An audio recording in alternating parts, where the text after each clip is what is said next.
Number 1. Finds it harder to bounce back from setbacks. When something goes wrong, most people feel disappointed and move on. But for those raised under constant criticism, a single failure becomes proof of something larger, that they are fundamentally inadequate. Their brain learned to interpret setbacks not as temporary obstacles, but as confirmations of a deep flaw.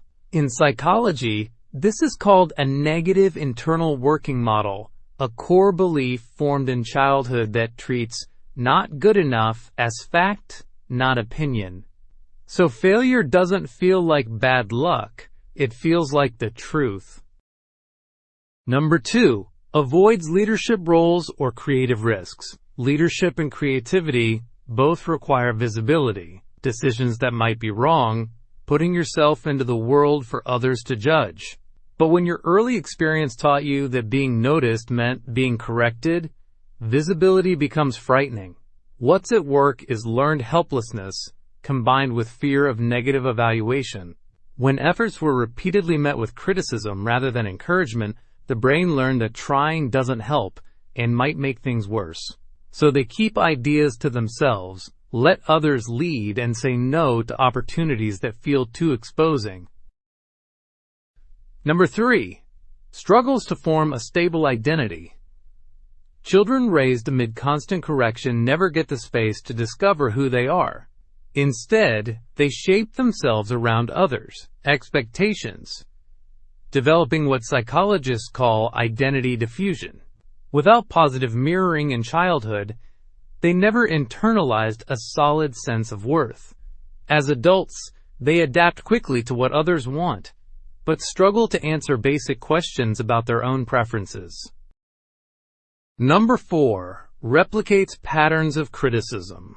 One of the strange cruelties of psychology is that we often become what we most feared. The child who was constantly criticized doesn't simply carry that pain into adulthood.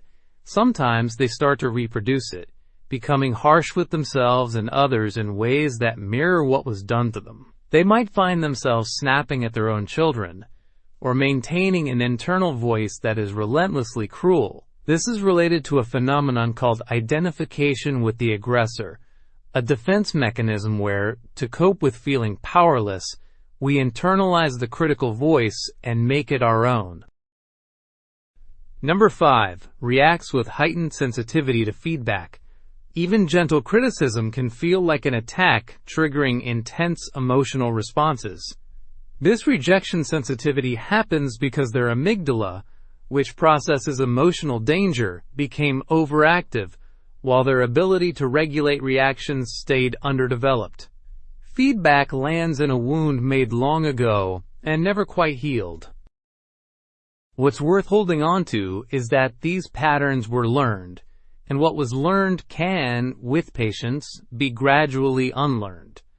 It begins with recognition, noticing when the old critical voice speaks, and understanding it as an echo from the past, not truth about the present.